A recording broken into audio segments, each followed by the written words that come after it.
بالله من الشيطان الرجيم بسم الله الرحمن الرحيم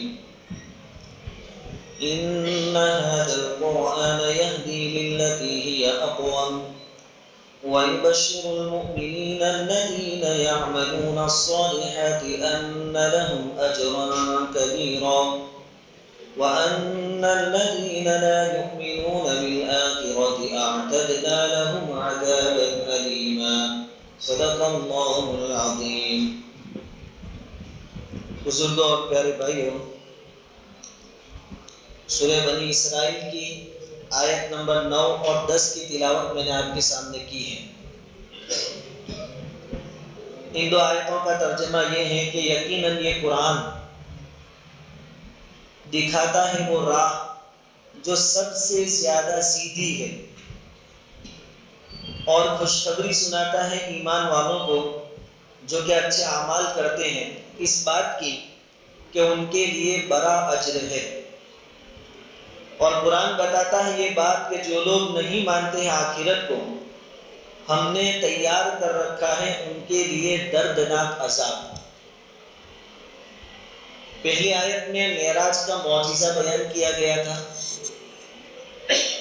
اس آیت میں ایک اور معجزہ یعنی قرآن پاک کے بارے میں اللہ رب العزت نے بیان فرمایا۔ قرآن کی دو تین صفتیں یہاں بیان فرمائی کہ ان ھذا القرآن یہدی للتی ہی اقوم، کہ یہ قرآن آپ کو بالکل سیدھا راستہ دکھاتا ہے، بالکل سیدھا جو ذرہ برابر ٹیڑھا نہ ہو۔ اقوام کے بارے میں مفسرین نے فرمایا کہ اس سے وہ راستہ مراد ہے جو سیدھا بھی ہو، منزل مقصود تک پہنچنے میں آسان بھی ہو اور قریب بھی ہو۔ تین صفتیں۔ منزل مقصود تک پہنچنے کے لیے بالکل سیدھا راستہ ہے، اگر ٹیڑھا میڑھا راستہ ہوگا تو لوگ بھٹک جاتے ہیں، یہ سیدھا راستہ ہے۔ آسان بھی ہے، اگر مشکل ہوتا تو اتنی ساری انسانیت ہدایت نہ پاتی قرآن کے ذریعے، تو آسان بھی ہے، اور چھوٹا سا راستہ بھی ہے، مختصر، کہ آپ نے قرآن کو مان لیا، ایمان قبول کر لیا، اب آپ کو بہت زیادہ معبودوں کی پوجا کرنے کی ضرورت نہیں اور بہت زیادہ کچھ کرنے کی ضرورت نہیں، مختصر اور شارٹ کٹ راستہ ہے۔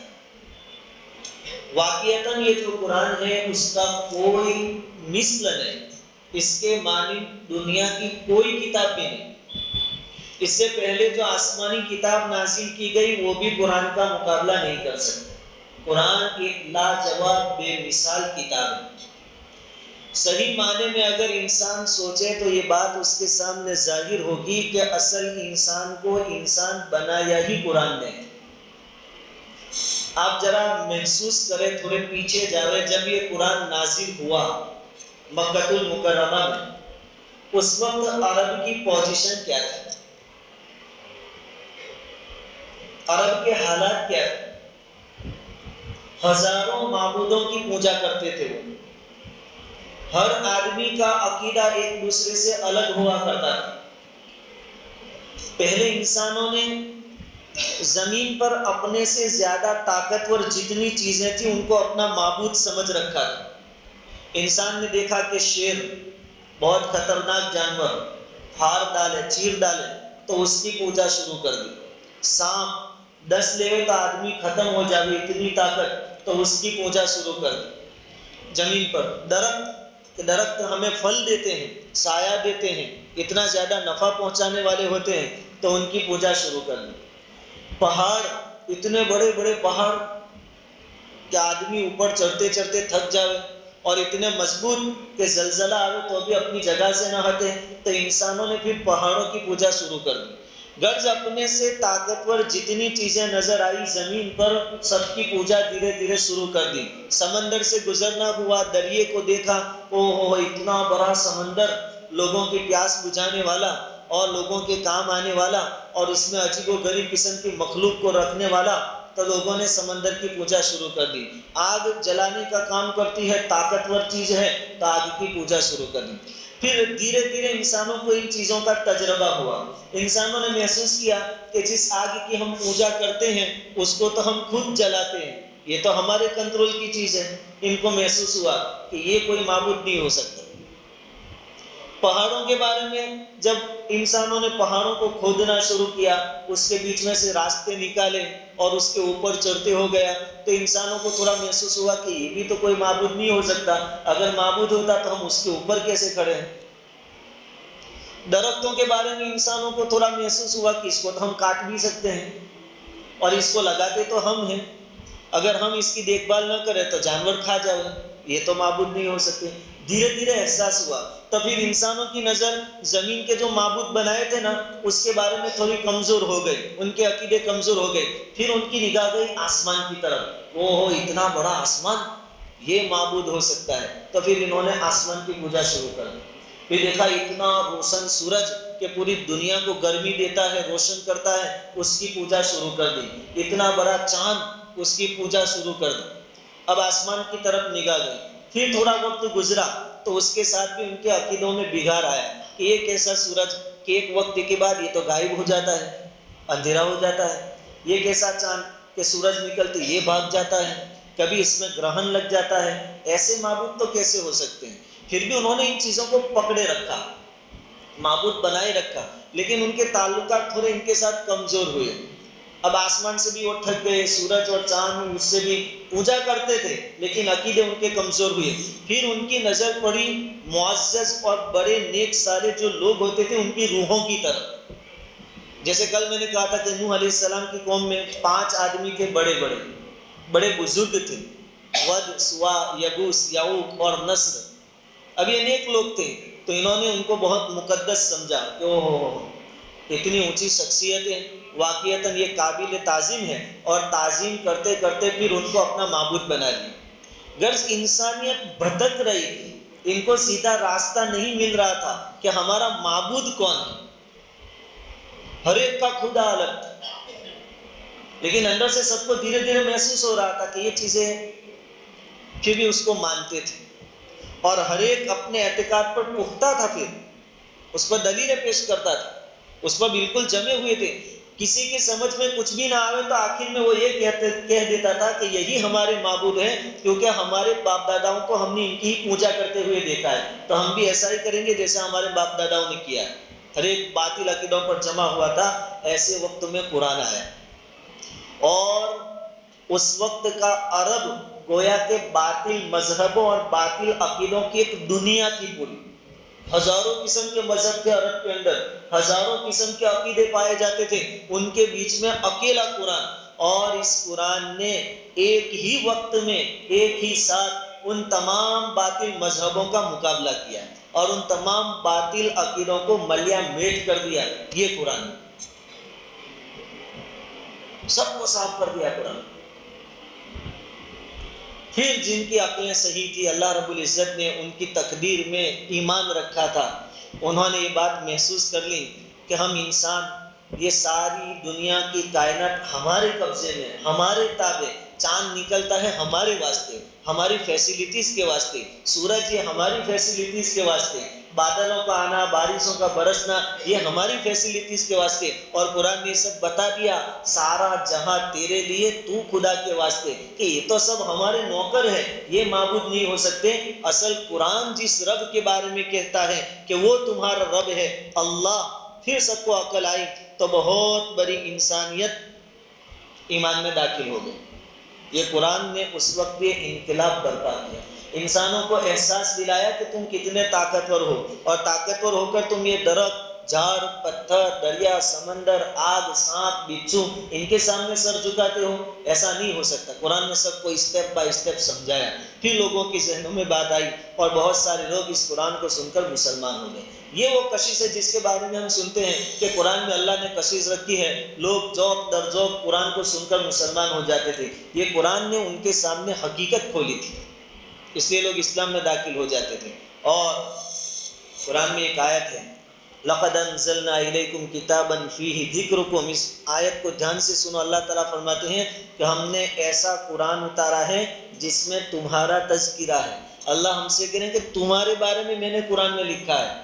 کیا ہم میں سے کسی کو توفیق ہوئی آج تک کہ دیکھے کہ قرآن میں میرا تذکرہ ہے, میرے بارے میں اللہ نے لکھا ہے؟ تو چلو دیکھو کیا لکھا ہے اللہ تعالیٰ نے. جب مجھے نہیں آتا تو کسی کو پوچھو کہ قرآن میں میرا تذکرہ کہاں ہے. کسی پیپر میں اخبار میں ہمارے بارے میں آرٹیکل آ جائے تو آدمی پھولے نہیں سماتا. کوئی بڑا آدمی, کوئی پرائم منسٹر کسی آدمی کا نام لے لے تو آدمی بہت فخر کرتا ہے کہ میرا نام ریڈیو پر آ گیا, ٹی وی پر آ گیا. تو یہاں تو قرآن میں ہمارا نام ہے, قرآن میں ہمارا تذکرہ ہے, لیکن بات یہ ہے کہ اس کی طرف ہم نے دھیان نہیں دیا کہ ہمارا تذکرہ اللہ تعالیٰ نے کہاں کیا ہے. چنانچہ ایک واقعہ میں آپ کے سامنے پیش کرتا ہوں. ایک تابعی ہے, ان کا نام ہے حضرت احنف بن قیس رحمۃ اللہ علیہ. بہت بڑے تابعی گزرے ہیں.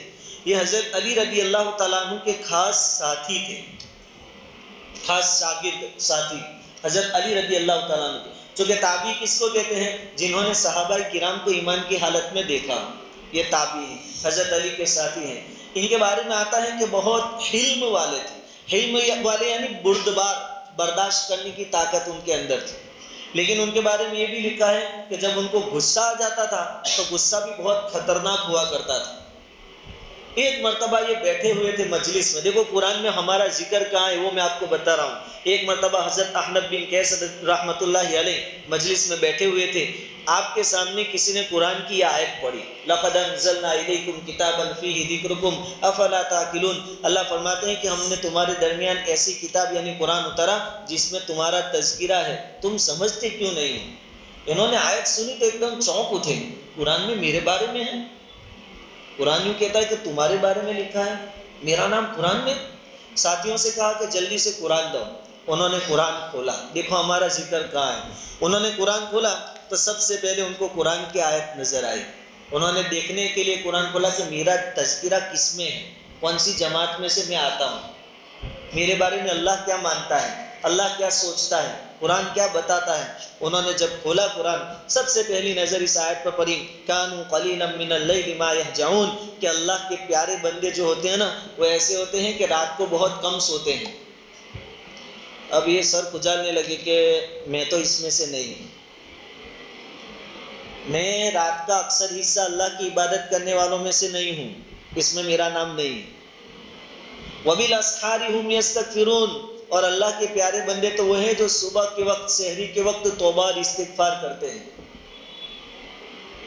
اب یہ سوچنے لگے کہ نہیں اس میں تو میرا نام نہیں ہونا چاہیے تھا, لیکن میں ایسا بن نہیں سکا کہ ان میں شامل ہو جاؤں, اس میں میرا تذکرہ نہیں ہے.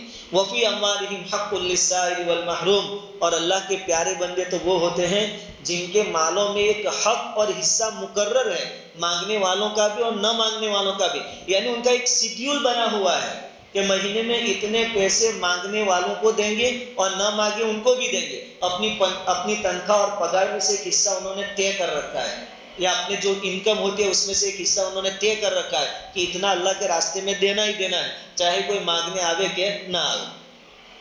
یہ کہنے لگے کہ نہیں اس میں تو میرا نام نہیں ہے, میرے اندر تو یہ صفتیں نہیں ہیں. آگے دوسری جگہ سے قرآن کھولا تو یہ آیت ان کے سامنے آئی, تتجافى جنوبهم عن المضاجع يدعون ربهم خوفا وطمعا ومما رزقناهم ينفقون, کہ اللہ جن بندوں کو چاہتا ہے, جیسے بندے اللہ چاہتا ہے وہ تو وہ ہیں کہ ان کے پہلو راتوں کو بستروں سے الگ رہتے ہیں, تہجد کی نماز میں مشغول ہوتے ہیں, قرآن کی تلاوت میں مشغول ہوتے ہیں, توبہ اور استغفار میں مشغول ہوتے ہیں. وَمِمَّا رَزَقْنَاهُمْ يُنْفِقُونَ, اور جو کچھ ہم نے ان کو مال و دولت اور رزق دیا ہے اس میں سے اللہ کے راستے میں خرچ کرتے ہیں. یہ دیکھنے لگے کہ اس میں بھی اپنے لائق یعنی یہ صفتیں ابھی میرے اندر نہیں. انہوں نے دوسری جگہ سے قرآن کھولا تو اس میں یہ آیت نظر پڑی, وَالَّذِينَ يَبِيتُونَ لِرَبِّهِمْ سُجَّدًا وَقِيَامًا, کہ ایمان والے تو وہ ہیں, اللہ کے چہیتے اور لاڈلے بندے تو وہ ہیں جو پوری پوری رات کبھی سجدے میں کبھی قیام میں یعنی نماز کی حالت میں گزار دیتے ہیں.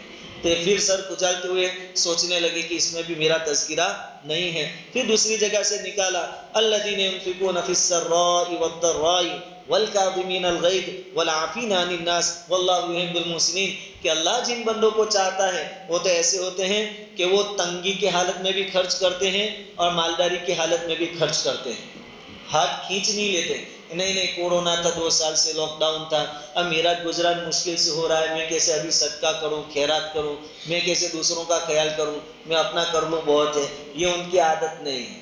جن بندوں کو اللہ چاہتا ہے, اللہ جن کو پسند کرتا ہے, وہ تو فی السرائی والضرائی, کشادگی میں بھی اللہ کے راستے میں خرچ کرتے ہیں اور تنگی میں بھی اللہ کے راستے میں خرچ کرتے ہیں. والکاظمین الغیظ, اور غصے کو پی جاتے ہیں, یہ ان کی ایک صفت ہے. والعافین عن الناس, اور لوگوں کو معاف کر دیتے ہیں, کسی سے کوئی تکلیف پہنچے تو ان کو معاف کر دیتے ہیں. واللہ یحب المحسنین, اللہ تعالیٰ نیکو کاروں کو پسند فرماتے ہیں. پھر انہوں نے دوسری ایک آیت, جب ایک پیج اور پلٹا قرآن کا تو یہ آیت ان کو نظر آئی, وَيُؤْثِرُونَ عَلَىٰ أَنفُسِهِمْ وَلَوْ كَانَ بِهِمْ خَصَاصَةٌ, کہ وہ ایسے لوگ ہوتے ہیں اللہ کے چہیتے اور لاڈلے کہ خود ضرورت مند ہونے کے باوجود اپنے اوپر دوسروں کو ترجیح دیتے ہیں کہ بھائی میری بھی ضرورت تو تھی لیکن اب تو پہلے تیری ضرورت پوری کر لے, میری ضرورت تو بعد میں اللہ تعالیٰ پوری کروا دے گی, پہلے آپ اپنی ضرورت پوری. وَيُؤْثِرُونَ عَلَىٰ أَنفُسِهِمْ, یہ صحابہ کرام کی صفت تھی کہ خود ضرورت مند ہونے کے باوجود دوسروں کو ترجیح دیتے. ایک غزوے کے موقع کا واقعہ ہم بارہا سنتے ہیں کہ ایک صحابی کہتے ہیں کہ میں پانی اور زخم کی پٹی وغیرہ لے کر گیا کہ میرے رشتہ دار جو لڑائی میں شریک ہوئے تھے کئی زخمی وغیرہ ہو تو ان کو ذرا مرہم پٹی کر دو اور پانی پلاؤں گا.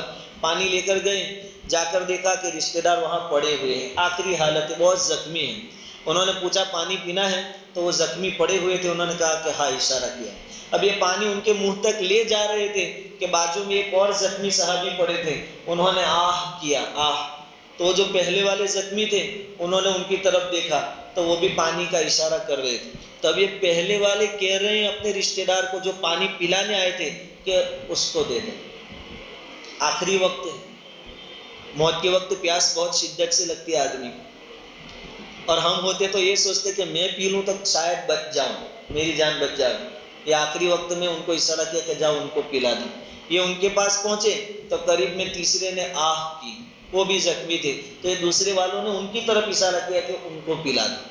یہ وہاں پہنچے, وہاں تک تو ان کی روح نکل چکی تھی. پھر بیچ والے کے پاس آئے, وہ بھی اللہ کو پیارے ہو گئے تھے, اور پہلے والے کے پاس آئے, وہ بھی اللہ کو پیارے ہو گئے تھے. ایک نے بھی پانی نہیں پیا. وَيُؤْثِرُونَ عَلَىٰ أَنفُسِهِمْ وَلَوْ كَانَ بِهِمْ خَصَاصَةٌ, خود کتنی بھی ضرورت ہو لیکن دوسروں کو ترجیح دیتے. ایسے بندے اللہ کو چاہیے. ہمارا کام کیا ہے کہ اپنا کام بنتا, تیل لینے جاوے جنتا, اپنا کام نکل جانا چاہیے, بس میرا پہلے ہو جانا چاہیے. آج دنیا میں خود غرضی بہت ہے, آدمی اپنا نفع پہلے سوچتا ہے, یہ صفت ہمارے اندر پائی نہیں جاتی. تو یہ جن لوگوں کا اللہ نے تذکرہ کیا اور اس لسٹ کے اندر ہمارا نام نہیں آتا, اللہ ماشاءاللہ کوئی ایسا ہو کہ اپنی ضرورت کے باوجود دوسروں کو اپنے اوپر ترجیح دیتا ہو. اللہ تعالیٰ یہ صفت ہم سب کو نصیب فرمائے. وَمَن يُوقَ شُحَّ نَفْسِهِ فَأُولَٰئِكَ هُمُ الْمُفْلِحُونَ. ویسے اللہ تعالیٰ فرماتے ہیں کہ لالچ تو ہر ایک کے نفس کے اندر رکھ دی گئی ہے, جو اپنے نفس کی لالچ سے بچ گیا وہ کامیاب ہو گیا. اللہ تعالیٰ ہم سب کو کامیابی نصیب فرمائے. پھر انہوں نے ورق پلٹائے قرآن کے تو یہ آیت ان کے سامنے آئی, وَالَّذِينَ يَجْتَنِبُونَ كَبَائِرَ الْإِثْمِ وَالْفَوَاحِشِ, کہ وہ تو ایسے لوگ ہوتے ہیں کہ بڑے گناہوں سے بچتے ہیں, بڑے گناہوں سے بچتے ہیں. ہمارا حال کیا ہے کہ کبیرہ گناہ کرتے ہیں, پھر کوئی شرم دلاوے تو کیا کہتے ہیں کہ لوگ کیا کیا کرتے, چھوڑو نہیں سب, اب ہم سب کو جانتے ہیں کون کتنے پانی میں ہے. بجائے اس کے کہ ہم شرمندہ ہو, نادم ہو, افسوس کریں کہا واقعتاً مجھ سے گناہ ہو گیا, بلکہ اس کی بجائے ہم کیا کرتے ہیں, چوری, اوپر سے سینہ چوری. میں بکری کھاتا ہوں, لوگ اونٹ کھا جاتے ہیں تو کوئی نہیں پوچھتا, نا تو کیا میرے پیچھے, ایسا جواب دیتے. والذین یجتنبون کبائر الاثم, اللہ کے چہیتے اور لادنے تو وہ ہیں جو بڑے گناہوں سے بچتے ہیں, اور والفواحش, بے حیائی کی باتوں سے بھی بچتے ہیں. ایسے لوگ اللہ رب العزت کو پسند ہیں. وَإِذَا مَا غَضِبُوا هُمْ يَغْفِرُونَ, اور جب کسی پر کسی بات پر غصہ آ جاتا ہے تو غصہ نکالتے نہیں ہیں بلکہ غصہ پی جاتے ہیں. یہ ان کی صفت ہے. وَالَّذِينَ اسْتَجَابُوا لِرَبِّهِمْ وَأَقَامُوا الصَّلَاةَ, اور وہ لوگ اپنے رب کی باتوں کو مانتے ہیں اور نمازیں پڑھتے ہیں. ہم نمازیں پڑھتے ہیں لیکن جیسی چاہیے ویسے ہم سے نمازیں ہوتی نہیں. ہم بھی کوشش کر کے ان لوگوں کی لسٹ میں شامل ہونے کی کوشش کرنی چاہیے ہمیں بھی, کہ اللہ کے مطلوبہ بندوں کی لسٹ میں ہم بھی شامل ہو جائیں. وَمِمَّا رَزَقْنَاهُمْ يُنْفِقُونَ, اور ہم نے جو کچھ دیا ہے اس میں سے خرچ کرتے ہیں. تو تو یہ سب آیتیں پڑھنے کے بعد حضرت احنف بن قیس رحمۃ اللہ علیہ رک گئے اور کہنے لگے کہ ان لوگوں کی لسٹ میں تو میرا نام نہیں ہے، یعنی یہ تمام صفتیں ابھی میرے اندر نہیں ہیں۔ پھر انہوں نے الگ سے کھولا تو پھر یہ آیت ان کے سامنے آئی، انہم کانوا اذا قیل لهم لا الہ الا اللہ یستکبرون۔ ابھی اپوزٹ پارٹی کا بیان کہ وہ ایسے لوگ ہیں جو اللہ کو پسند نہیں ہیں، وہ ایسے لوگ ہیں کہ ان کا حال یہ تھا کہ جب ان سے کہا جائے کہ اللہ کے علاوہ کسی اور کی پوجا مت کرو، وَيَقُولُونَ يَسْتَكْبِرُونَ، جب ان سے کہا جاتا کہ ایک اللہ کی عبادت کرو دوسروں کی مت کرو، تو وہ تکبر کرنے لگتے تھے کہ اللہ کون، ہم تو ان کی پوجا کریں گے، تکبر کرنے لگتے تھے۔ حضرت احنف بن قیس رحمۃ اللہ علیہ خوش ہوئے کہ ان میں تو اپنے نہیں ہیں، یہ تو شرک کرنے والوں کا حال بیان کیا، اللہ کا شکر ادا کیا کہ ان لوگوں میں ہم نہیں ہیں۔ وَيَقُولُونَ أَإِنَّا لَتَارِكُو آلِهَتِنَا لِشَاعِرٍ مَجْنُونٍ، اور جب نبی ان کو دعوت دیتے ہیں ایک اللہ کی عبادت کی، توحید کی، وحدانیت کی، تو کیا کہتے ہیں کہ اس مجنون اور پاگل کی وجہ سے ہم اپنے معبودوں کو چھوڑ دیں، ہمارے باپ دادا جن کو پوجتے تھے ان کو چھوڑ دیں، یہ تو پاگل آدمی ہے، مجنون ہے، ہم اس کی بات کو نہیں مانیں گے۔ تو حضرت احنف بن قیس سوچنے لگے اور اللہ کا شکر ادا کرنے لگے کہ ہم ان لوگوں میں سے نہیں ہیں۔ پھر دوسری جگہ سے دیکھا تو یہ آیت ان کے سامنے آئی، وَإِذَا ذُكِرَ اللَّهُ وَحْدَهُ اشْمَأَزَّتْ قُلُوبُ الَّذِينَ لَا يُؤْمِنُونَ بِالْآخِرَةِ وَإِذَا ذُكِرَ الَّذِينَ مِن دُونِهِ إِذَا هُمْ يَسْتَبْشِرُونَ، کہ جب تنہا خدا کا ذکر کیا جاتا ہے تو جو لوگ آخرت پر ایمان نہیں رکھتے ان کے دل منقبض ہو جاتے، یعنی تنگی محسوس ہوتی۔ مشرکوں کی ایک حالت یہ بھی تھی کہ جہاں صرف اللہ کا تذکرہ کیا جاتا تو ان کے دل میں تنگی ہو جاتی، ان کو گھبراہٹ ہوتی، اور ساتھ میں اللہ کے ساتھ دوسرے معبودوں کا بھی ذکر ہوتا تو وہ خوش ہو جاتے۔ آج بھی یہی ہے، ان کی ہاں میں ہاں ملاؤ تو آپ کو اسٹیج پہ چڑھائیں گے، آپ کو فلہار بھی کریں گے اور آپ سے بہت خوش ہوں گے اور آپ کی مثال دیں گے کہ مسلمان تو ایسے ہونے چاہیے۔ کیسے؟ جو ہولی بھی ان کے ساتھ منا لیں، دیوالی میں پٹاخے بھی ان کے ساتھ پھوڑ لیں اور ان کے جیسے ہو جائے تو کہیں گے مسلمان تو ایسے ہوتے ہیں، ہم ابوالکلام آزاد کو بھی مانتے ہیں، اس کو بھی مانتے ہیں، کیونکہ ان کے ساتھ کوئی پالا نہیں پڑا تھا ایمانی لائن سے۔ اور جو داڑھی ٹوپی والے ہوتے ہیں، شریعت کے پابند ہوتے ہیں، بات بات پر کہتے کہ نہیں یہ تو ناجائز ہے، یہ تو غیروں کا تہوار ہے، ہم نہیں منائیں گے، تو ان سے ان کے دلوں میں تنگی آتی، غصہ آتا ان کو پھر ہمارے۔ خیر، پھر آگے انہوں نے دیکھا تو ایک آیت یہ سامنے پیش آئی ان کے، ما سلککم فی سقر، کہ دوزخی جب دوزخ میں چلے جائیں گے تو ان سے پوچھا جائے گا کہ تم دوزخ میں کیسے پہنچے، کون سے اعمال ایسے تھے جو تم کو دوزخ میں لے گئے؟ قالوا لم نک من المصلین، تو وہ کہیں گے کہ اصل بات یہ تھی کہ ہم نمازیں نہیں پڑھتے تھے، نمازیں چھوڑ دیتے تھے، اس وجہ سے ہمیں دوزخ میں آنا پڑا۔ حضرت احنف بن قیس رحمۃ اللہ علیہ نے اللہ کا شکر ادا کیا کہ اللہ کا شکر ہے کہ ہم ان لوگوں میں سے نہیں ہیں۔ ہم بھی سوچے اپنے بارے میں کہ ہاں کہیں ہم تو ان میں سے نہیں ہیں، بیٹھے رہ کر نمازیں چھوڑنے والوں میں سے۔ وَلَمْ نَكُ نُطْعِمُ الْمِسْكِينَ، اور ہم مسکینوں اور فقیروں کو کھانا نہیں کھلاتے تھے، خود بھی نہیں دیتے تھے اور دوسروں کو دینے بھی نہیں دیتے تھے۔ ایسے بھی لوگ آتے ہیں کہ خود کے تو کیا دیتے، قرآن نے ان کو بھی بیان کیا ہے 5ویں سپارے میں وہ آیت کہ خود تو بخل کرتے ہیں، روپیہ بھی نہیں دیتے، لیکن دوسرے جو دیتے نا ان کو بھی کہتے ہیں اس کو تو دینے کا نہیں، اس کو بہت چربی ہے، اس کو بہت مستی ہے، اس کو نہیں دینے کا، کہیں کو دینے کا۔ ایسے بھی لوگ آتے ہیں۔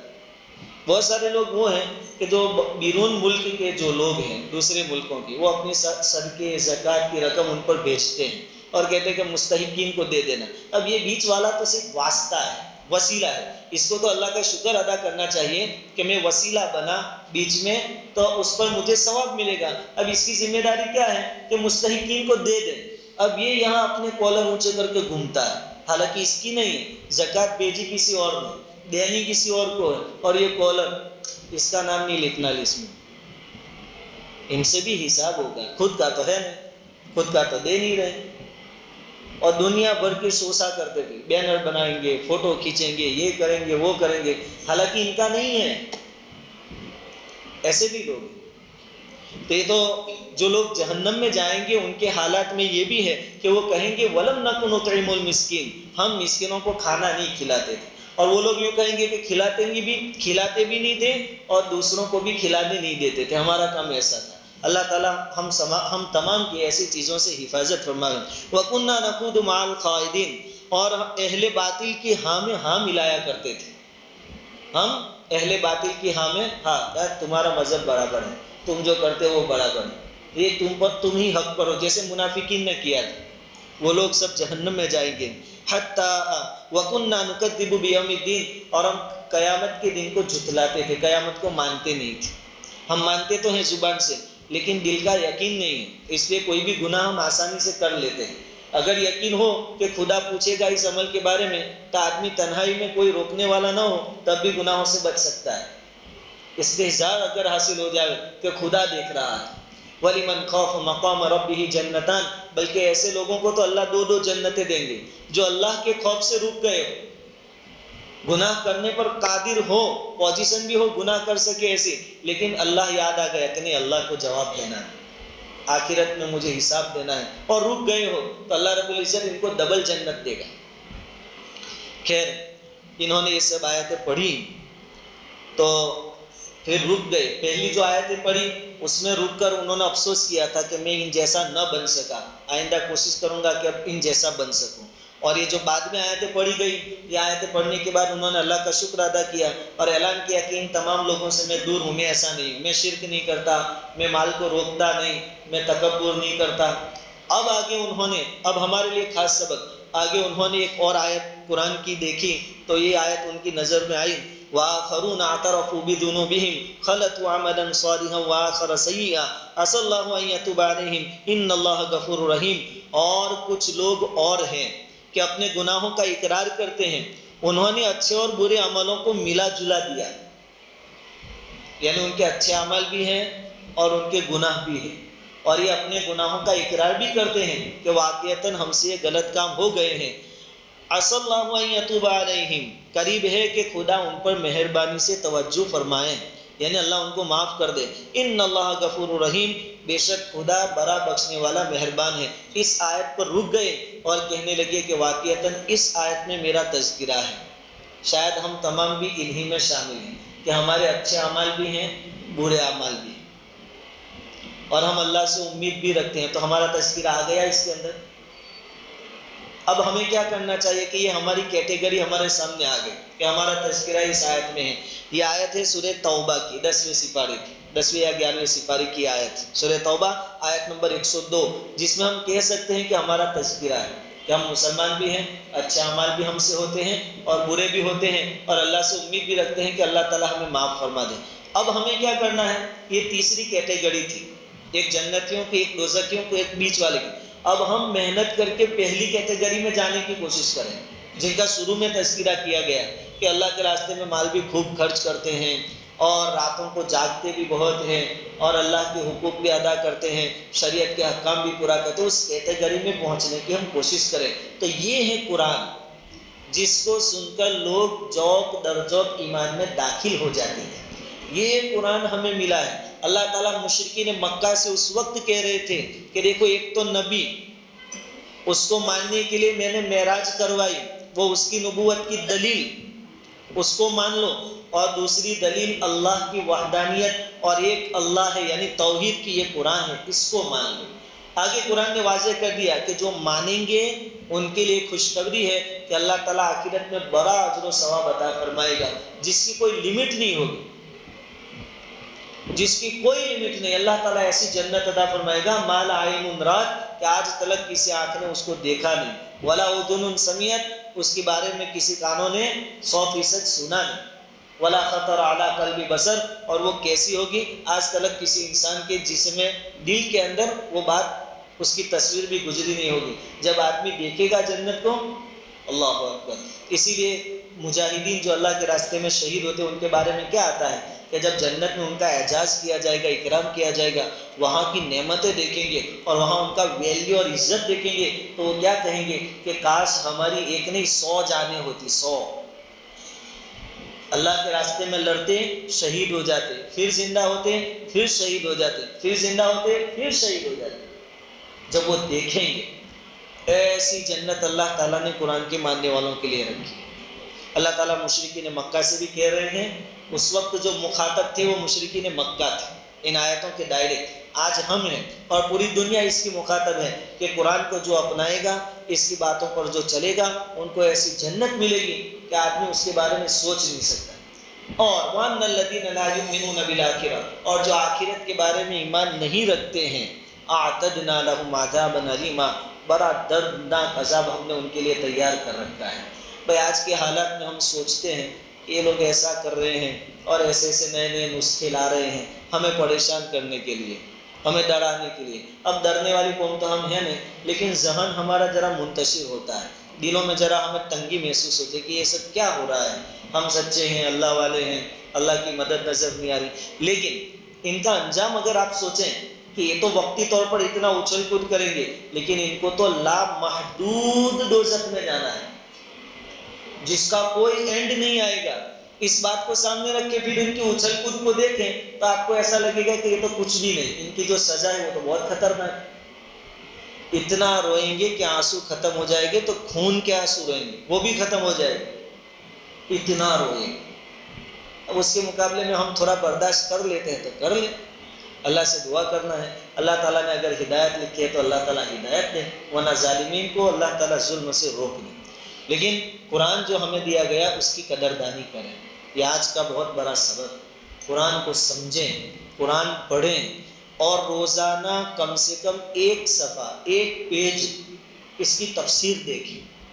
جن کو اردو آتا ہے وہ اردو دیکھیں، جن کو گجراتی آتا ہے وہ گجراتی دیکھیں۔ معتبر عالم کی لکھی ہوئی کتاب اور عوام کے لیے فائدہ مند مولانا مفتی شفیع صاحب کی کتاب معارف القرآن تفسیر کی کتاب اپنے گھروں میں رکھیں، ایک پیج خالی، اور اس نیت سے بیٹھیں کہ قرآن میں میرا ذکر کہاں ہے، میں کون سی کیٹیگری میں ہوں، کون سی جماعت میں ہوں، اللہ مجھ سے کیا چاہتا ہے، میں اس کے مطابق بنا کے ابھی باقی ہے، بن گیا ہو تو اللہ کا شکر، اور باقی ہو تو اس کی کوشش اور محنت چالو ہے۔ تو قرآن پڑھنا بھی ہے، بھلے سمجھ میں نہیں آ رہا تو بھی پڑھنا چالو رکھ کے ثواب ملے گا، اور سمجھنے کی تھوڑی بہت کوشش بھی کریں۔